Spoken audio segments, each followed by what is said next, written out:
In 2018, both Seth Godin and Pat Flynn stated they believed podcasting is the new blogging. And it feels a lot like that too. Back in 2004, when blogging really exploded, we saw a number of tools come out to make publishing easier for those who aren't tech savvy. Blogger, LiveJournal, WordPress, and Movable Type all set out to do something that hadn't been done before. Allow people who know nothing about website development to set up their own websites. In 2020, we're seeing the same thing with podcasting. You no longer need to be in a recording studio to get high quality audio. You can get a decent mic for less than $100 that plugs right into your computer. There are all-in-one services that allow us to create and manage our entire show from one place for a small monthly fee. And there are scores of online resources to show you how to get started. So the question becomes less, can I start a podcast? And more, should I start a podcast? And importantly, will that podcast help your business grow? We're going to talk about all of that and more in today's episode. We'll go over why podcasting is getting easier, some of the basics, and why you should start one. At the end of the episode, I'm going to tell you about a new online course I have coming out that will give you everything you need to launch your own show. Let's get to it. Hey everybody, and welcome to episode 154 of How I Built It, the podcast that asks, how did you build that?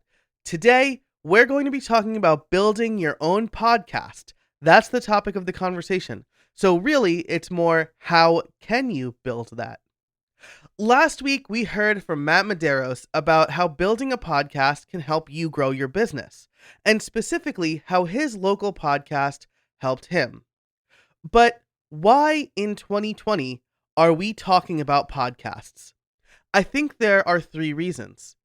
Podcasting is getting easier from a technical standpoint. More people know about podcasting. And significant resources are emerging to help everyone, not just tech-savvy people, discover podcasts. So let's take a look at each of these. First, let's look at why podcasting is getting easier. As I mentioned before, you no longer need a professional studio to make a podcast. You no longer need a $1,000 mic to make a podcast. And you no longer need professional editing tools like Logic Pro to edit a podcast. Many people are able to do it and make it sound decent right from their home. One app, Anchor, even lets you record, edit, and upload directly from their interface, either on the web or your phone, for free. They even submit it to all of the podcast directories, including Apple Podcasts and Spotify. It can't be easier than that. And they aren't the only services that are there to help you. There are countless resources to help you record, edit, and release your own show out into the world, from apps to online courses. Also, more people know about podcasting, so let's talk about that for a minute. According to Edison Research, and I will link this in the description for this podcast. I'll link it in the show notes, I will link this in the show notes over at howibuilt.it/154.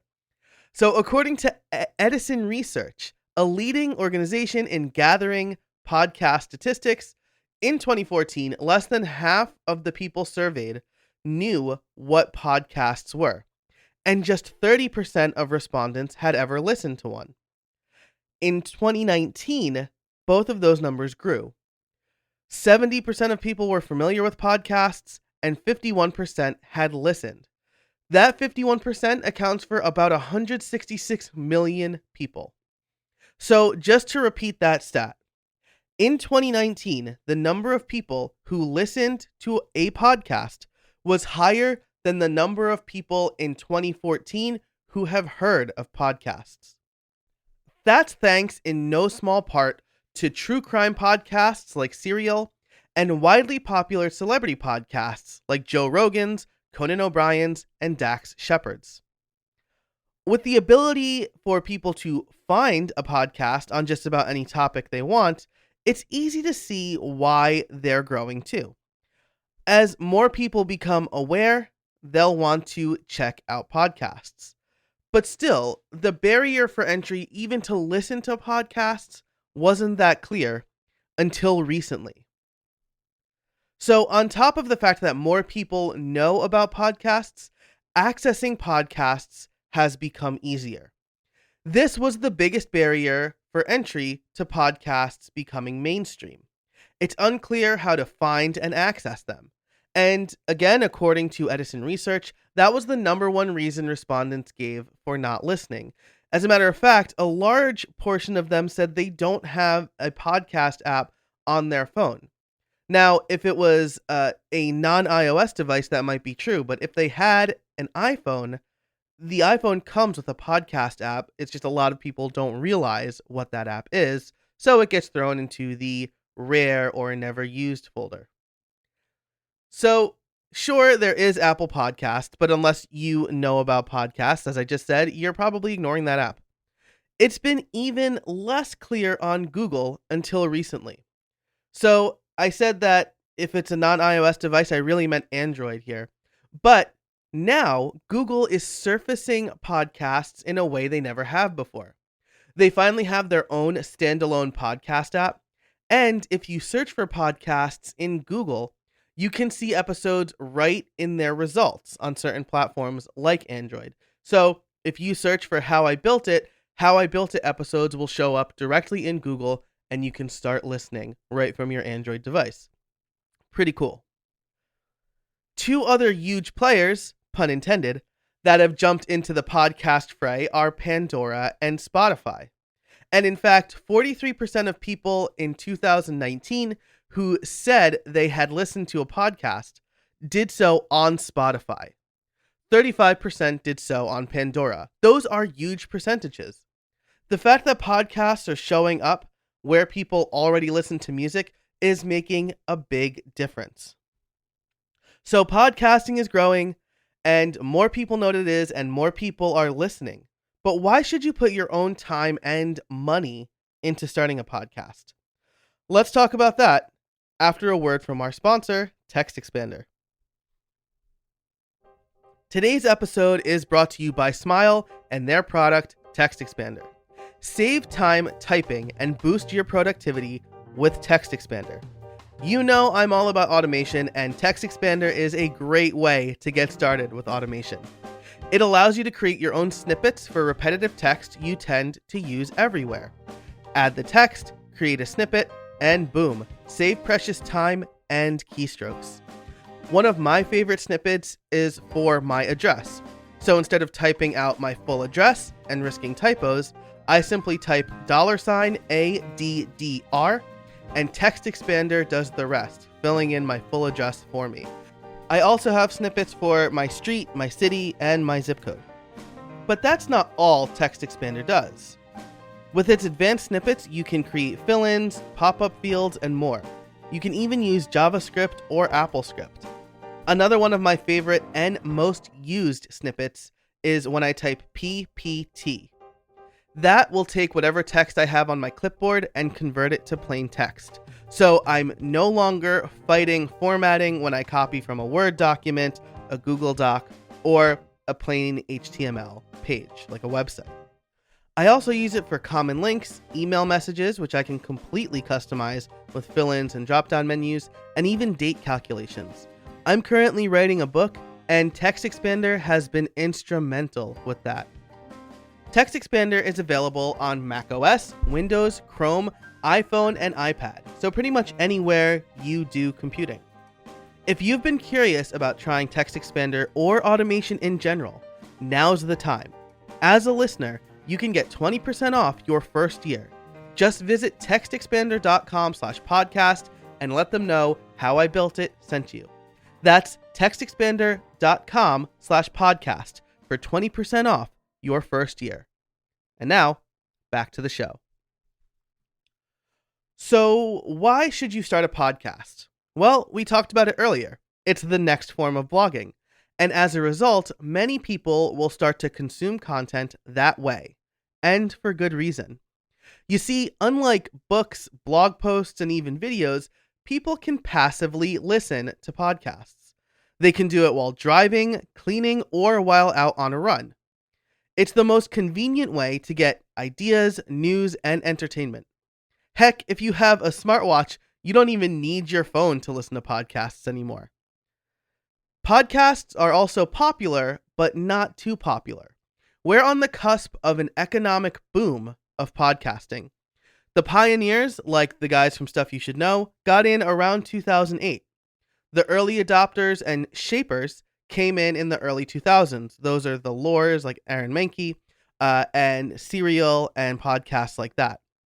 As well as the technical podcasts, right? Like Accidental Tech Podcast and pretty much every Apple podcast you've ever heard. Now it's primed for anyone to get in. This is evidenced by huge investments by Spotify, Apple, and the New York Times, among others. So if you want to reach a new audience or grow your current audience or even just provide a new avenue for your readers to consume your content, you should start a podcast. But you should also have your own reason. Podcasting is a deeply personal medium. Listeners and hosts can form a great bond and strong trust. Don't just get in it for the money and the glory, because A, you'll be disappointed in the short term, and B, those are the wrong reasons. You should get in because there's some strong personal desire to provide value and advice and a connection with your listeners. In the book Start With Why, author Simon Sinek talks about how you should define why you want to do something before you do it. So why do you want to start a podcast? Do you have a message you want to get out there? Is there a story you need to tell? Perhaps you just want to impart your knowledge from your career or personal life. These are all great reasons, and they don't have to be unique. They just need to be something that you need to do. No matter what, figure out your own reason for why you want to start your show. This reason, the why, will help you muscle through when you might want to give up, when you're not getting the listeners or the downloads that you hope to see, when it's harder than you thought to get a sponsor, or whatever reason maybe you don't have the time. If you define your why, it'll help you see this project through, because podcasting is a little bit of a grind. Another question to consider is, what do I hope my audience gets out of it? Ultimately, your listeners will make or break your show, and there's a lot competing for his or her attention. So once you come up with your why, figure out what you're doing to make sure your audience gets value. This is what will help you grow your business the most, and we'll get into that right after a word from our sponsor. Do you remember when you started your small business? It was no small feat. It took a lot of late nights, early mornings, and the occasional all-nighter. Bottom line, you've been insanely busy ever since. So why not make things a little easier? Well, my friends at FreshBooks have the solution. FreshBooks invoicing and accounting software is designed specifically for small business owners. It's simple, intuitive, and it keeps you way more organized than a dusty shoebox filled with crumpled receipts. I know that from firsthand experience. It was one of the first things I did when I started my business was get FreshBooks. I've been a FreshBooks user since 2009, and I have been basically a serious business owner since about that time. I'm not counting like the high school or early college years because I was just kind of doing that on the side for fun. But when I knew that I wanted my business to be my livelihood, I decided to get serious, and FreshBooks was one of the first purchases I made. It's easily the best accounting and invoicing software for small business owners like us. You can create and send professional-looking invoices in 30 seconds, and then get them paid 2 times faster with automated online payments. Nothing is better than sending out an invoice and getting it paid the same day. And again, that's something I know from experience. You can file expenses even quicker and keep them perfectly organized for tax time. And speaking of tax time, I'm currently prepping everything to hand over to my accountant, and FreshBooks has made it incredibly easy. Since all of my income and expenses flow through FreshBooks, all of my reports are already ready to go. It took me no time at all to get everything prepped. And since FreshBooks allowed me to add my accountant to my account, I didn't even need to send her anything. She was already in FreshBooks, so just easier for everybody. Join the 24 million people, like me, who have used FreshBooks. Try it free for 30 days. No catch, no credit card required. Go to freshbooks.com/builtit and enter how I built it in the How Did You Hear About Us section to get started. Again, that's freshbooks.com/BUILTIT and enter how I built it in the How Did You Hear About Us section to get started with your free 30-day trial. And now, back to the show. So answering that last question, what do you hope your audience gets out of your podcast, will be the main driver for growing your business. Like any good content, the main focus should be helping, not selling to. Your podcast is a fantastic opportunity to form a stronger bond with your listeners. There's a closeness that listeners forge with the host because of the medium. You are inviting the podcast host into your ears. You're probably listening on headphones. And the host is probably not just reading off a script or some robotic thing, but he or she, they're getting a little bit more personal. It's a good relationship that you're forming, even if sometimes it feels like a one-way street. But because of that, listeners feel like they know the host of the podcast better. It's not a connection you can get from blogging or PDFs. And as a result, listeners trust podcast hosts more. There are numerous statistics that state listeners are more likely to buy something when it's advertised on a podcast they listen to. And trusting the host has a lot to do with it. But it doesn't just have to be sponsorships or advertising. If you offer your audience quick wins and a strong call to action, you could see growth in your business if you're reaching the right people. With my own story, from a personal standpoint, I can completely vouch for this. I started this show about 4 years ago, and I have been podcasting for around 7 years. I honestly started this show on a bit of a whim because I wanted a new podcast to do, and I had what I thought was a pretty good idea. And as the podcast grew, I noticed my business, as the podcast grew, I noticed my business grew with it. And it's been instrumental in my self-employment. The podcast was about a year old when I decided to take the plunge and go just full-time self-employed. And sure, sponsorships has helped specifically with direct income for that, but gaining a following has helped me connect with more people in my community, learn new things, and establish myself as an expert in the field of both podcasting and web development. I honestly don't think my self-employment would have lasted very long without this show. So hopefully by this point, I have convinced you to start your own podcast and that starting a podcast is worthwhile. So what do you do first? Well, if you have your why, you should pick a topic and a name. But the course is what I want to tell you about for how you should start and launch your podcast. So I've spent the last several years growing this podcast, working through some trial and error to figure out what works and what doesn't work, and then doing the same thing for clients to help them launch their podcasts. And now I want to help you launch yours. My new course, Podcast Liftoff, is launching soon, and I want you to be a part of it.